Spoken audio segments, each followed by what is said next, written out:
kedua, fasa kedua saya cakap tadi fokus on coding kan. Situ real problem datang. Di situlah kamu rasa macam layakkah aku jadi programmer ni? Macam masalah dari segi kamu perlu belajar new language, kamu dah pernah belajar ini, terpaksa guna. Kamu perlu belajar dari segi database, macam mana kamu mau urus.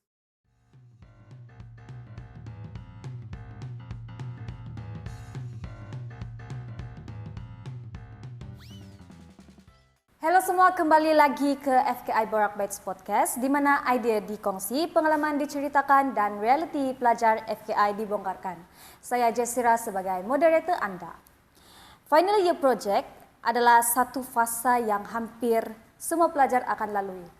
Tapi persoalannya, adakah ia sekadar satu keperluan akademik atau sebenarnya satu perjalanan yang sedang menguji kemampuan sebenar? Dalam episod kali ini, kita akan menyelami realiti di sebalik Final Year Project bersama dengan panel jemputan kita, Mas Linda binti Sulaiman. Sebelum kita bahas topik episod minggu ini dengan lebih mendalam, boleh Mas Linda perkenalkan diri, dan setahu saya Kak Mas sekarang sedang intern. Mungkin boleh share juga di intern di mana. Okay. First, hi, Assalamualaikum. Nama saya Mas Linda binti Sulaiman, berasal dari Labuan. So, saya sekarang pelajar tahun 4 dan SEM 2, which is kalau FKI, pelajar FKI tahu yang SEM 2, kamu ambil intern. So, sekarang saya sedang menjalankan internship saya di satu company terletak di Asia City, Kota Kinabalu, which is nama dia Earth Info Sindiran Berhad. Okey, Kak Mas, kita akan masuk dalam perbincangan episod kali ini. Okay. Jadi apa sebenarnya FYP ni? FYP, for your page. FYP is Final Year Project, yang which is pelajar-pelajar FKI akan ambil pada tahun 3 SEM 2 dan tahun 4 SEM 1 untuk semua pelajar FKI. So Final Year Project ni more kepada individual project kamu lah. Macam selama ni kamu buat assignment individual kan, dia ibarat individual tapi in a bigger scope. Like satu SEM kamu buat tu je. Jadi kalau dalam kalangan pelajar FKI, macam mana FYP ini dilaksanakan? Macam mana? So kamu year 1 kan? So buat pengetahuan untuk pelajar FKI, selain coding, kamu perlu tahu buat documentation. Jadi disebabkan FYP ada 2 SEM. So SEM 1 tu kamu fokus on documentation first. Buat SRS atau buat apa tu? Kamu buat apa orang bilang ni? Survey, tanya-tanya user pasal kamu punya project. Memang fokus fully detail on design your project first. After designing, go to SEM 2, implementation and maintenance. So masa SEM 2, which is masa year 4, SEM 1, kamu akan more focus on implementation, which is coding lah. So itu macam mana FKI membahagikan scope FYP untuk student-student mereka. Okey, faham. Jadi kalau begitu boleh Kak Mas ceritakan apa FYP yang Kak Mas jalankan? FYP saya fokus on image detection, combining AI, IoT and web-based. Yeah. Tapi title lah FYP saya is People Counting Robotic Cars with Obstacle Avoidance. Panjang tapi saya kasih explain, which is saya ada satu robotic car that attached with a camera. Camera tu akan count people inside a room or inside any place, dia akan rakam, and then the web based yang saya buat akan visualize the data ikut yang user mau lah.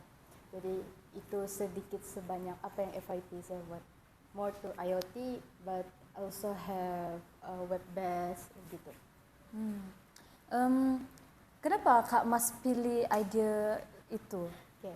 Dia sebenarnya sebelum proses FYP ni kan, first, kamu sebelum masuk SEM 2, SEM 2 year 3 tu, kamu kena briefing dengan lecturer semua. Dia akan kamu akan start buat FYP. Jadi selepas dia briefing, okay, now you have to find your supervisor. So I find my supervisor. Masa find your supervisor tu, kamu perlu pilih title actually. Masa tu saya terfikir, oh, saya memang dari dulu mau buat image detection. Sebab saya dah pernah buat Python. Sebab image detection ni kalau kamu tahu, dia guna Python. Jadi untuk buat projek tu, saya cari supervisor yang background dia memang ngam untuk kamu punya projek. Kamu perlu cari supervisor yang background dia ngam dengan apa yang kamu mau buat.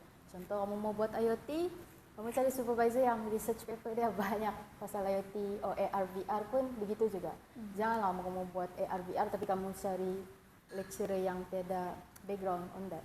So lepas saya dapat supervisor, my first idea is sign language detection. Which is saya mau buat project yang the camera can detect your hand gesture and then bagi tahu any meaning about the sign language. Tapi sebabkan saya punya projek tu, bagi saya dia kurang membagi solusi problem yang saya bagi. Actually banyak sudah solusi dah, jadi saya nak mampu. So idea yang asalnya datang dari supervisor saya lah. Supervisor yang cadangkan, why not kamu buat people counting. Kamu pernah dengar chicken counting? Chicken counting? Ya, dia actually suggest kamu buat kira ayam lah. Oh. Saya macam kira ayam, doktor. People lah, doktor mana saya mau cari ayam. Jadi kalau chicken counting, kamu perlu cari kebun yang ada ayam. Lepas tu kamu perlu cari problem dan solusi. So for the title, macam mana saya come up is because of my supervisor punya idea and I said, oh, okay, why not saya letak dia dekat kereta yang bergerak instead of dia di atas. So supervisor pun jawab, okay, good, go with that. That's how I choose my title. Jadi means supervisor ni kita yang pilih sendiri ataupun kamu perlu berebut. Memang bayangkan kelas kamu satu batch, kamu ada 300 orang. 300 orang ni perlu berebut lecturer di FKI. Meaning dari kamu patut survey dari year 2 lagi dan year 3 yang lecturer mana yang kamu rasa I think suit your style gitu. For your work style atau for your orang bilang background of your project, apa yang kamu fokus begitu. Faham. Jadi sejauh mana projek yang Kak Mas buat ini dia berkait rapat dengan hala tuju kerjaya yang Kak Mas pilih? Rapat. Sebenarnya saya dulu tidak sangka saya akan ambil computer science. Start dari metrik, saya fokus macam saya mau ambil bio. Tapi bio saya masa SPM tidak, macam orang bilang tidak layak lah. Cukup makan lah. Cukup makan. Jadi ambillah sains komputer. Habis ya metrik, saya actually boleh tukar bidang di jenis atau fizik. Tapi saya still macam ambil je lah sains komputer, dapat. So saya lupa soalan. Apa tadi? Jadi bagaimana projek yang Kak Mas buat tu dia berkait dengan hala tuju kerjaya? Sebabkan hala tuju kan, terus saya try. Sebabkan saya sudah cuba sains komputer throughout the years sampai year 4 saya macam not bad all this sains komputer. Except I don't know anything. Jadi bila saya rasa saya tidak tahu apa-apa, saya patut cuba something yang saya tidak pernah try pun lagi sebelumnya. That's why saya first saya mau buat camera detection, image detection tu. Jadi bila saya sudah go through all the benda yang saya sudah, apa orang bilang, yang sudah saya belum pernah try, terus saya try kan untuk hala tuju, terus saya rasa macam actually even though kau tidak tahu apa-apa, at the end you will learn and then you will know how to do it. So for me as a student of software engineer, untuk hala tuju tu target je lah apa-apa mau jadi. For me I don't really have a target, but being a full stack developer is good enough. But my macam reference lah is more to back end and front end kan. Front end is like UI, so back end is more to server punya desk bagian data. So I'm more to back end. Jadi during my FYP I learn a lot about back end stuff. Macam kamu perlu main, macam mana kamu mau panggil data kamu contoh saya kan dari kereta pergi laptop. Macam mana saya mau panggil data saya di kereta pergi laptop? So that's how I learn stuff. So throughout the journey of FYP, terus saya rasa, good this back end punya side lah. So dekat UI punya side saya a bit struggle. Saya tahu macam mana mau design, cuma saya tidak pandai mau merealisasikan design tu. Jadi bagi saya back end is sweet more for me lah. So that's how dia membantu saya menentukan hala tuju tiba-tiba. Paham. Jadi semasa Kak Mas pilih FYP tu, macam mana Kak Mas boleh share yang FYP tu dia adalah satu idea yang kuat? Macam mana? Okay. Kita berbalik ke proses FYP ya. Lepas kamu pilih supervisor, kamu pilih title, kamu akan perlu hantar project summary. Summary lah macam apa yang kamu buat kan, summary. So lepas kamu hantar tu summary, week 4 of your year SM2 year 3 tu kan, kamu akan ada proposal defense. Meaning kamu perlu defense idea kamu tu yang this is the solution yang problem yang ada. Jadi saya sudah pilih title tu. Kalau kamu sudah betul-betul pilih title tu, kamu perlu betul-betul buat analisis korek dalam cari sebab apa, cari faktor-faktor apa yang menyebabkan actually kamu punya idea ni strong enough.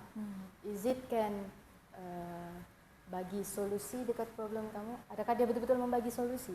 Lepas tu kalau ya betul membagi solusi, adakah solusi yang lain tu tak boleh guna kamu punya yang the best? So kamu perlu buktikan dalam proposal defense tu, dan actually dalam project kamu ni buktikan yang kamu punya title project tu yang memang bernaslah begitu. So that's how I know macam cara-cara saya is more banyak buat survey, banyak buat analisis, banyak buat research. Research tu penting untuk fasa pertama. Kamu banyak buat research, kamu perlu faham betul-betul project kamu sana objektif kamu. Jadi bila sudah faham and then maksa proposal defense tu, kamu boleh senang jawab apa yang contoh panel dan examiner kamu akan tanya. So that's how I do to make my idea strong. So at first saya rasa idea saya ni apa ni? Macam ya kah, boleh kah, betul kah, macam mampukah idea saya ni menyelesaikan masalah mengira orang. Padahal ada aja sistem lain yang wujud. Tapi disebabkan saya tahu kelainan idea saya dan saya pandai untuk orang bilang apa ni, explain. My idea is good, my idea can solve the problem, and ya, itulah. Faham. Jadi semasa kan Kak Mas cakap tadi ada proses mau explain idea semua tu kan. Explain sama supervisor, right? Okay, jadi sepanjang Kak Mas buat tu explanation kah, pernahkah macam Kak Mas debate dengan supervisor gitu? Saya actually kamu akan ada 3 lecturer kena hadap. Satu supervisor, satu examiner, satu lagi panel. Examiner sama panel ni yang akan macam attack kamu, dia macam mau kenapa kamu pilih idea ni? Tidak, macam kenapa idea ni? Saya rasa tidak. Examiner sama panel yang kamu perlu membuat defense. Untuk supervisor is tempat kamu buat rujukan. Dia boleh membantu tapi dia hanya membantu dan kamu perlu buat sendiri. Contoh saya masa tu kan saya ni idea dari supervisor saya. Saya kurang faham. Tapi saya nak diam-diam. Sekarang saya tanya dia terus sebab saya tahu kalau saya nak faham nanti masa proposal defense matilah. Memang kena suruh tukarlah ni title. Tukar title kamu perlu buat dari awal. Ya, jadi you need to, kalau kamu apa orang bilang belaga mulut dengan supervisor pun, tapi kamu tahu kan supervisor ni lecturer, they know a lot, dan kamu rasa actually sometimes you need to listen to them. Jadi tanya, dengar cakap orang, and then actually at the end you can do it. Nah, saya tanya aja, kalau anda paham, anda tahu buat, tanya aja. Tapi anda tahu buat, bukan maksud kamu nak tahu buat sekali, nak tahu mau tanya. Kamu perlu try dulu berhabis. Gunalah tools apa guna aja berhabis. Tapi bila dapat baru pitanya. Tanya macam mana ni saya tidak dapat. So that's how. Kurang belaga mulut tapi more to orang bilang bertanya soalan, macam meminta bimbingan. Pendapat lah. Ya, begitu. pendapat itu. Boleh tahu siapa supervisor Kak Mas? Kamu Dr. Azali Saudi. Oh, oke. Ajar OS. OS operating system. Ya, belum ajar kamu kan? Belum lagi rasanya. Gitu. Oke, paham. Oke, jadi based on your FYP itu, apa aspek yang paling Anda tekankan dari segi scope, accessibility, atau mungkin impact project itu sendiri? Yang paling penting actually objektif. Objektif kamu.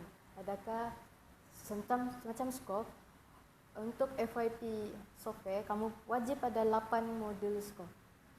Contoh maksudnya 8 tu contoh dekat Grab kan, kamu boleh order makanan, order Grab, order kereta, beli barang dari situ. Itu adalah scope-scope dia. Jadi untuk scope-scope tu itu penting. Accessibility itu memang penting. Tapi apa yang penting objektif project. Adakah masa yang diberi dapat kamu menyelesaikan projek kamu dalam masa yang diberi? Difficulty projek kamu tu ngamkah dengan time frame yang dibagi? Lepas tu kalau objektif kamu contoh kamu mau buat kamu wajib buat. Kalau anda buat gagal. So apa yang saya tekankan is keep on baca balik is objektif. Ya, jadi anything saya buat, lepas tu bila saya at the end saya akan tengok balik objektif saya betul kan apa yang saya sudah buat. Takut lama-lama saya terlari dari objektif kan, boleh jadi kamu macam lupa sekejap apa yang kamu aim. And then jadi bila masanya saya rasa macam dah ngam, jadi saya patah balik tengok objektif, dia ada tersalah sikit. So untuk sebagai student yang membuat FYP, you must focus on what is your objective. Betulkah kamu dapat result yang kamu mau dan mencapaikah apa yang kamu mau capai? Oke. Tadi Kak Mas ada sebut tentang masa. Jadi saya mau tanya, apa cabaran yang Kak Mas lalui sepanjang selesaikan FYP itu? Banyak actually. Macam untuk masa fasa 1 which is documentation, cabaran saya masa itu adalah saya actually lemah sedikit dalam dokumentasi. Sebab di situ kamu perlu belajar format dokumen, di situ kamu perlu belajar macam mana betul-betul mau dapat user requirement, macam mana mau kumpul requirement tu. Habis tu apabila kamu sudah buat, and then bagi penyelia kamu cek, oh no, dia suruh buat balik sebab ada yang dalam. So di situ pun kamu sudah macam stress out. So apa yang saya salah gitu. So a bit stress lah bagi saya, macam untuk 1 sem panjang, memang panjang. Bayangkan 6 bulan kamu ada untuk siapkan documentation je. Tapi actually dia tidak sepanjang yang kamu rasa kalau kamu tidak buat timeline yang betul.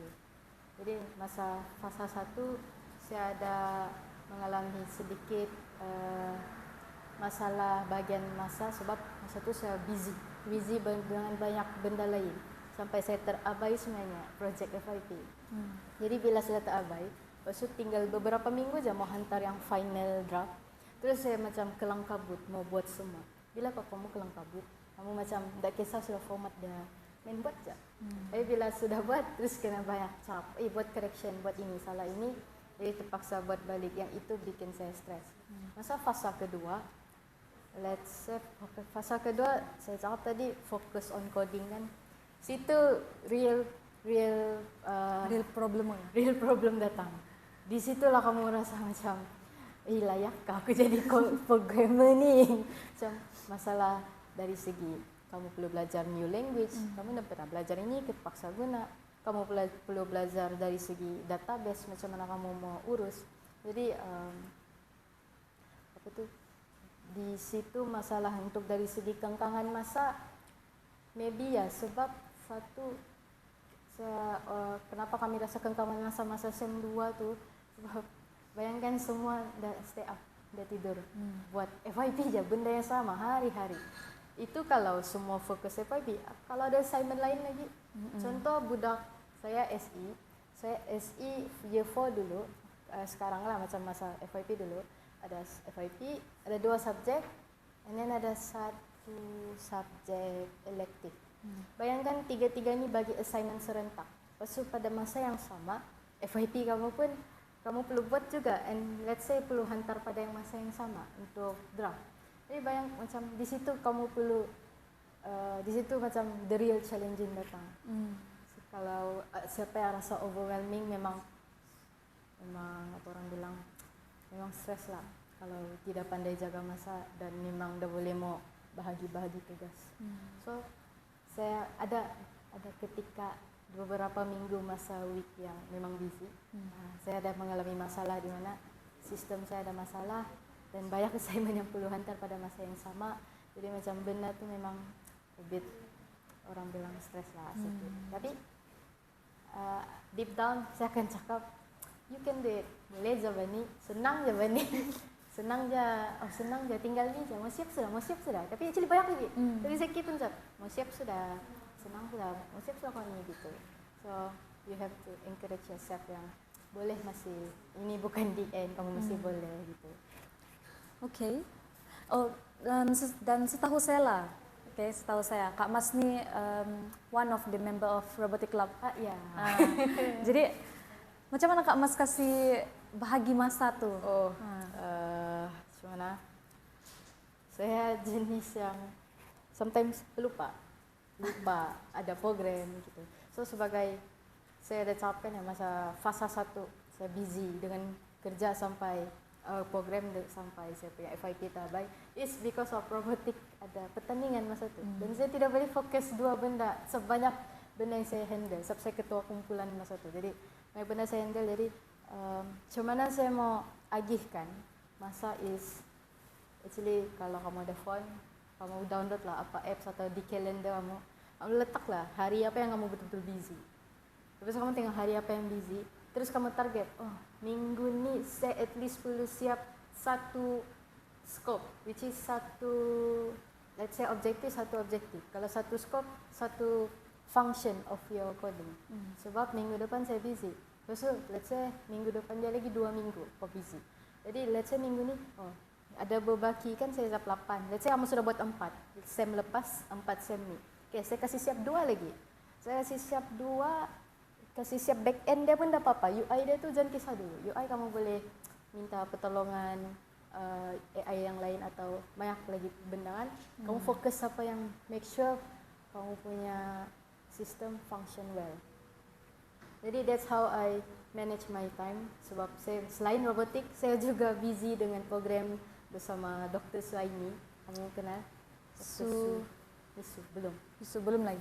Okay. Dr. Suaini, kami selalu buat e-volunteering community, which is kami akan datang sekolah-sekolah, ajar budak-budak pasal STEM, computer science. Jadi saya tahu saya memang busy, jadi that's how I manage my time by keep track, buat kalender, tengok hari apa yang kamu busy, lepas tu make sure kamu ada target, 1 minggu 1 target. Tak kisahlah apa, 1 minggu 1 target. Buat list, minggu ni target apa, minggu depan target apa. Lepas tu bila date yang kamu macam kasih siap, betul-betul kasih siap supaya documentation kamu perlu buat tu at the same time kan. Sem 2 tu dia hectic sikit. Kamu perlu buat project coding, at the same time documentation pun kamu perlu fokus. Okay. Jadi sebelum masuk tahun akhir, apa expectation Kak Mas tentang FYP dan sejauh mana ia berbeza dengan realiti sebenar? Dulu saya rasa FYP ni dia macam, kan saya ada banyak abang, saya tanyalah abang kakak, so FYP dia macam project dong, project assignment apa semua. Jadi apa yang saya expect is like individual assignment kamu lah. Macam sekejap je kali ya, so 1 sem lah masa dibagi. Honestly, it's more bigger than that. Banyak kamu perlu buat, let's say it's like a group work, tapi kamu buat semua sendiri. Sebab reality kan saya intern, saya tanya in reality pun dalam industri yang buat dokumen lain, yang buat yang buat sistem lain. Jadi bayangkan kamu buat semua tuh satu orang enggak. Jadi saya tidak expect yang actually banyak benda yang perlu buat. Saya just ambil ringan at first FYP. Tapi bila pikir balik, banyak benda yang kamu perlu handle. Sebab dokumen pun dari segi format, sebagai orang yang jarang, let's say jarang membuat surat di U kan, uni ada kan student yang tidak aktif pun bahagian organisasi. Jadi untuk format dokumentasi itu pun penting actually rupanya. Macam saya pun belajar first time yang penting benda ni. Macam mana mau dia tersusun cantik ni? Itu pun bikin saya stres juga. Macam that's how reality hit me gitu. Ya. Jadi pada pandangan Kak Mas lah, tekanan FYP ni dia actually mencerminkan realiti dunia kerja. I'm not saying ya, tapi saya tidak akan cakap tidak. Dia just mengajar reality, dia just mengajar macam mana tekanan hidup. Dia macam kamu first time ada tanggung jawab yang besar. Kamu perlu siapkan benda ni dalam masa yang ditetapkan. Jadi kalau dari kerja, saya sudah mention tadi, dokumen orang buat lain, sistem tim lain yang buat. So, orang di situ sudah terbagi tugas. Meanwhile, kalau FYP student, you have to do both, dua benda dalam masa yang sama, dalam masa yang diberi. Kalau dipikirkan cukup jam masa, cuma kita kan student juga, masih lagi belajar. Masih kita belum tahu lagi format dia, kita baru mau belajar fully. Tapi bila pikir balik, masa kamu buat assignment dulu tu, boleh je kaitkan balik untuk apply masa FYP dulu. Kalau kamu macam nantilah kamu sudah year 4 kan, kamu kan perasaan macam actually assignment dulu je ni. Cuma dia lebih detail, dia lebih macam real data, not just for assignment. Dia betul-betul kamu buat sendiri semuanya. Jadi untuk diadakan FYP stres untuk seperti macam reality dalam pekerjaan, dan sebenarnya tidak, cuma dia memberi pengalaman.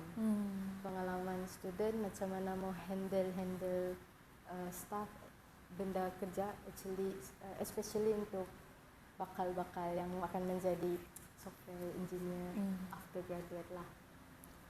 Faham. Jadi dalam era kita sekarang ni kan kita mesti kita sekarang era modern. Okay? Jadi kita of course kita akan guna banyak jenis AI. Yep. Jadi dalam project Kak Mas tu FYP tu, adakah penggunaan tools seperti AI lah? Dia sebenarnya membantu Kak Mas ataupun dia just macam apa orang cakap tu, dia just macam tu kasih cepat kerja cari solution gitu. AI, yalah, kamu guna style kan, tidak guna. Semua orang guna sekarang. Ya, betul. Pakcik-pakcik pun guna. Jadi saya tipu lah kalau saya tidak guna. Jadi saya guna aja. Sometimes saya guna untuk saya memahami actually structure data saya ini apa. Saya buat tapi macam pelik.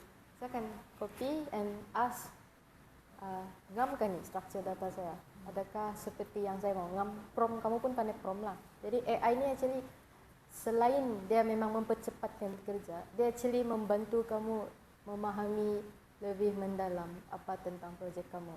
Tapi yalah, AI tidak semestinya betul. Jadi jawapan yang dia bagi itu kadang-kadang sometimes tidak juga betul kan. But that way you understand well about your project.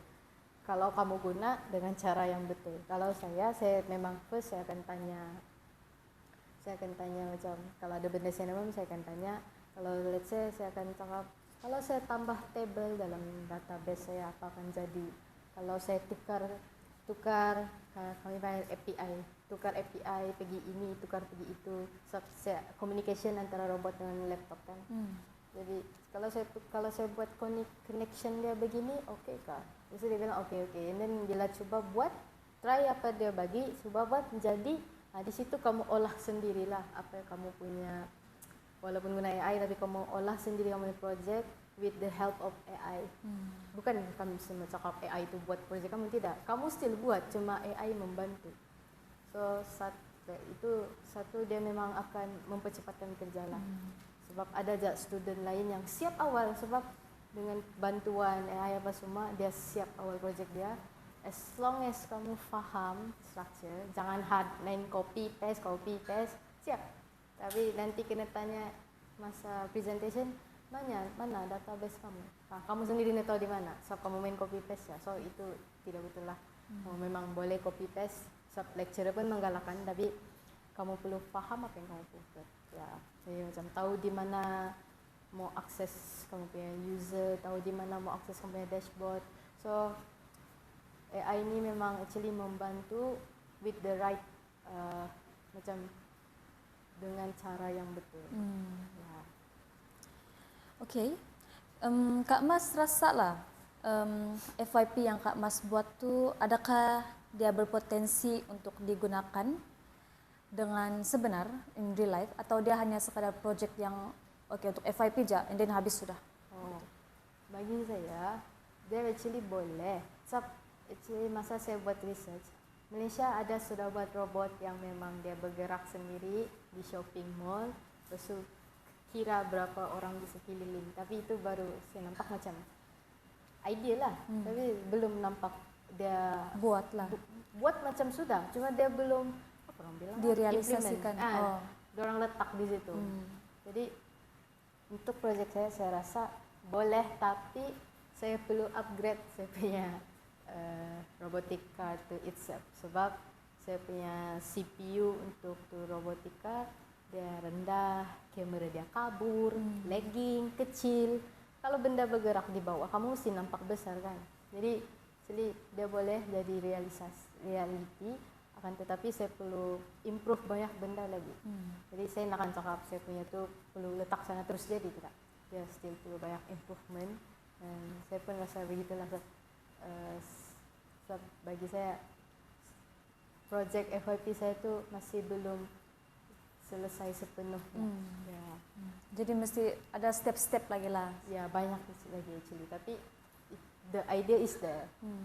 So dia sudah jadi, dia sudah achieve semua kamu objektif yang kamu capai semua sudah achieve. Jadi kamu tinggal boleh improve dia punya hardware dan software. Kak Mas rasa project Kak Mas tu mungkin akan datang lah. Tidak tahu lah berapa tahun akan datang lagi. Mungkin akan ada kah begitu? Ada bah. Ada. Sekarang semua benda ada. Oke. Ya, even kamu mentar barang pun sampai sudah boleh hantar sudah pergi KL apa semua macam. Semua sekarang ni apa kamu pikirkan sometimes dia boleh possible. Tiada yang impossible, melainkan benda pelik-pelik lah. Jadi kalau setakat idea FYP saya memang saya tadi Malaysia pun sudah buat kan. Mungkin di Jepun sudah ada. Cuma saya jangan faham dia punya bahasa. Saya pernah boleh cari. Tapi di China maybe sudah ada. Jadi bagi saya akan datang, memang akan wujud maybe di Sabah atau maybe di Kuala Lumpur. We never know. We never know. Oke.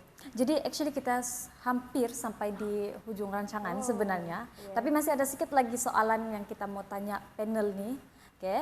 Jadi FYP ini adakah dia lebih membentuk pelajar sebagai seorang pelajar ataupun problem solver?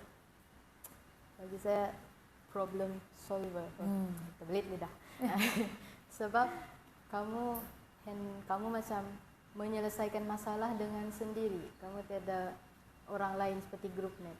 Jadi dia bukan memang sebagai pelajar, tapi kau belajar masak pun kau boleh jadi pelajar sudah. Jadi pelajar ni apa yang dia belajar is menyelesaikan masalah yang diberi. So FYP memang salah satu apa orang bilang mandatory lah.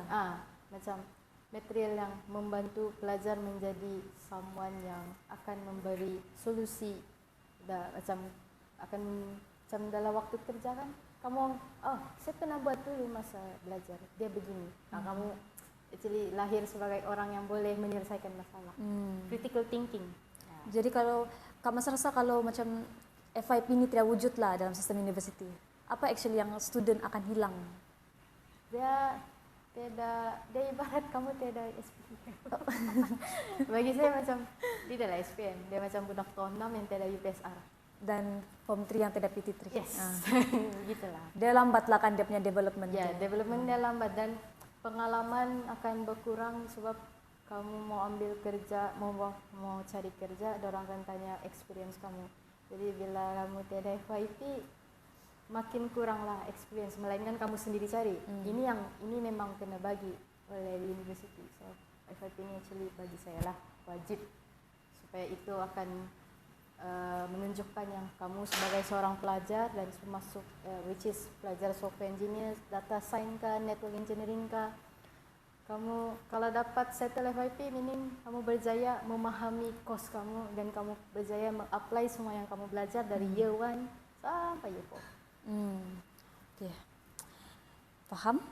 Thank you Kak Mas. Jadi untuk tamatkan episode kita pada hari ini, jadi Mas Linda sekarang, Kak Mas sekarang tahun akhir sudah dan sudah pun intern, hampir tiba di garis penamat lah orang bilang kan. Jadi if you could go back to day 1 of your journey here, what would you tell yourself now that you've gone through everything? You have done well. Sebab dulu saya memang ada rasa mau keluar. Memang ada rasa tuh I don't belong here. Ya, year 2, start year SM2, year 2 I think. Start year 2 saya rasa actually I don't belong to computer science. Saya rasa macam heavy betul-betul. Saya macam, tak boleh saya ambil ni. Saya keep on cakap, no, tak boleh, tak boleh ni. Sebab masa SEM 2 year 1 tu actually ada drop sikit saya punya CGP. Jadi saya rasa, heavy benda ni. Tapi at the end, saya intern sudah. Habis FYP sudah. So actually you guys, kamu just perlu kekal kuatkan diri, sebab sebenarnya kamu sebegitu, tapi maybe kamu berada di tempat orang lain mau ambil tempat itu, tapi kamu yang dapat belajar, kamu yang dapat peluang untuk belajar di UMS, boleh ada peluang mau dapat course software engineer di UMS. Sebab mungkin orang lain ada apply tapi tidak dapat, dia mau betul-betul tapi tidak dapat. Jadi saya rasa kalau I go back to time, I will say yang you done well, macam good job, macam itulah. Itu je lah saya boleh cakap. Appreciate lah di mana yang kita ada sekarang. Betul. Okay. Baiklah, sampai di sini saja sesi podcast kita pada minggu ini. Terima kasih Mas Linda karena sudi menjadi panel jemputan kita. Sebagai tanda penghargaan, kami menyediakan cenderhati actually, custom made, specially made for you. Oh. Okay. Thank you. You're welcome. Okay, dan kepada semua audiens, macam biasa, jangan lupa untuk isi penyertaan Anda bagi episode ini. Kode episode adalah FKI BB03 MAS. Borang kehadiran hanya akan dibuka selama 1 jam. Dan itu saja untuk episode hari ini. Jumpa lagi di episode seterusnya. Gagal ini sebenarnya bukan gagal subjek saja lah, bukan gagal subjek saja. Gagal menguruskan masa pun juga dikira gagal lah, ya. Sebenarnya apa yang kamu lalui di dalam universiti ini adalah sebagai pengalaman.